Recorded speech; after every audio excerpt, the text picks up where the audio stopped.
काही जण म्हणतात की आपल्या मुलीचा संसार ही तिची आई मोडते. मुलीची आई जर संसारात बोलली मुलीच्या की संसार मोडतो. आता मला सांगा, मुलीची आई किती दिवस येते हो तुमच्या घरी? लय झालं 2 ते 3 दिवस. तरी सुद्धा सासरच्या लोकांचे तोंड एवढे वाकडे होते ना की मला तर वाटतंय कायम त्यांचे तोंड पुन्हा तसेच राहावे. अहो, त्या पुरीला चहा करून द्यायचं सुद्धा हातात नसतं. तिच्या आईला चहा करायचा म्हणलं तर आधी ती सासूच्या तोंडाकडे बघल, नवऱ्याच्या तोंडाकडे बघल आणि मग चहाचं पातेलं ठेवल. आता तुम्ही म्हणसाल की ताई काळ बदललाय, आता राहिला नाही. हो, काळ बदललाय. काही ठिकाणी सासा खूप चांगले आहेत आता, काही ठिकाणी सुना आगाऊ निघल्यात. पण खेडेपाड्याकडे जावा, आणखीन पण हा रीतरिवाज आहे बरं का. आणि तुम्हाला खोटं वाटतंय तर माझ्या अशा व्हिडिओ खालच्या कमेंट वाचा. किती माता भगिनी बिचारा सांगतात की हो ताई माझ्या बाबतीत असंच घडलंय, आमचं असंच आहे. त्या खोटं नाही तो बोलत. कारण बाईला जर सासरी त्रास असेल ना तर तिचं जगणं मुश्किल होतं. आणि तुम्ही काय सांगताय की पुरीची आई संसार मोडतीये? तुमची आई तर 24 तास त्या घरात राहिलेली असती, 24 तास तुमच्या सोबत असती आणि 24 तास सुनेला हे असंच केलंच, ते तसंच केलंच, हे करू नको, ते करू नको चालू असतं. अशा सासांना एकच सांगते, तुम्ही मरताना काही घेऊन जाणार नाही. सुननं काही करू देत, शेवटी परपंच तिचा आहे हो. तिला बघायचंय, तिनं वाटोळं केलं, तिच्या परपंचातलं मान्य आहे. तुम्ही नकाबोटानं कमवलं, पण तुमचं म्हातारपण सुखाचं घालवायचं असेल तर तुम्ही ह्याच विचारानं चाललाव तर तुमचं म्हातारपण सुखानं जाणार आहे. नाहीतर सून तुमचा बदला घेणारच की हिच्या तरुण वयात हिनं लय आपल्याला त्रास दिलाय, हिला आता मी बघतेच म्हणून. होऊ द्या ना, होईल, थोडं वाटोळं होईल. तुम्ही घरात कार केल्यानं वाटोळी झालेली गोष्ट व्यवस्थित होणार आहे का? नाही होणार ना. तिच्या संसारातलं कमी होणार आहे, होऊ देत. समजा देवाचं बोलवून तुम्हाला टपदिशी आलं तर तुम्ही देवाला म्हणणार आहेत का की बाबा माझ्या सुनाला आणि काय कळत नाही संसारातलं, मला निघू नको? आणि देव तुमचं ऐकणार आहे का? नाही ना ऐकणार. मग तुमच्या लेकाचं लग्न झालं की तिच्या डोक्यावर थोडं संसाराचा वज द्या. पण तुम्ही असं करतच नाही.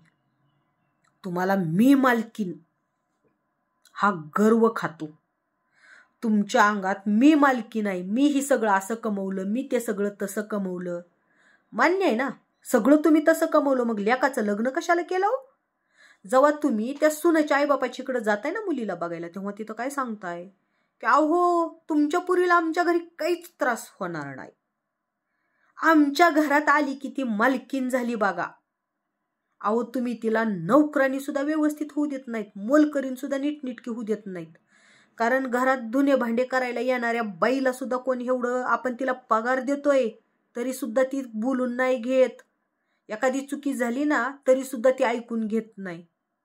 इतकं तुम्ही घाणेरड्या भाषेत सुनेला बोलताय. आणि तुम्ही तिच्या बापाची इकडं तर लय सांगत असतील. अहो तुमच्याकडे जी प्रॉपर्टी नाही ती सुद्धा प्रॉपर्टी सांगताय, आम्हाला एवढं आहे, आम्हाला तेवढं आहे का? तर तिच्या बापाकडून तुम्हाला हुंडा घ्यायचा असतो. आणि तुम्ही वरून काय म्हणताय? रुपया जमा करून तिचे आई बाप तुम्हाला हुंडा देतात का? तर त्यांचं लिकरू सुखात जगलं पाहिजे. आणि वरून तुम्ही काय म्हणताय की सुनेचे आई बाप घर मोडतात, सुनेची आई घर मोडती.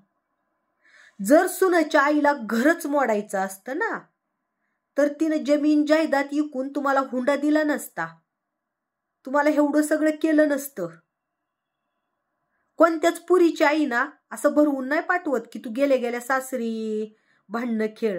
अहो येताना त्या 1000 वेळा आपल्या लिकीला सांगत असती, बाई सासरचे लोक कसे आहेत माहित नाही, तू नवीन नाहीच, ते काय वाईट वक्त बोलले बी तर सहन करून घे, लगेच उलटे उत्तर देऊ नको. दिराशी नीट वाग, नवऱ्याशी नीट वाग, सासूशी नीट वाग, ह्या प्रत्येकाचं शिकवण हे असतं. पण जेव्हा सून तुमच्या घरी आली ना तुम्ही तुमचे रंग दाखवायला चालू करताय. मग काही दिवस सून सहन करते की आज आपल्या घरचे बदलतील, उद्या बदलतील, वर्ष 2 वर्ष निघून जातात, पण तुम्ही बदलायचं नावच नाहीत घेत. मग त्या वेळेला ती स्वतःसाठी कुठंतरी संघर्ष करते आणि गरजेचं आहे हो करणं, गरजेचं आहे करणं. नाहीतर तुम्ही तिचं अख्खं खेळणं करून करून तोडून टाकचाल.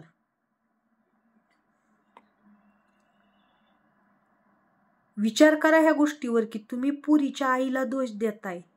त्या बिचारीनं आपल्या मुलीचं लग्न जमल्यापासून मुलीला समजून सांगत असते की असं राहा बर का, तसं राहा बर का.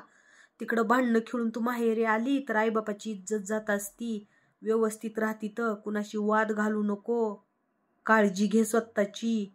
आणि लग्न जमल्यापासून पै पै जमा करून माझ्या पुरीला ही द्यायचंय, माझ्या पुरीला ती द्यायचंय, ही आईची धडपड असती. आणि तुम्ही त्या आईवर बोट उचलताय.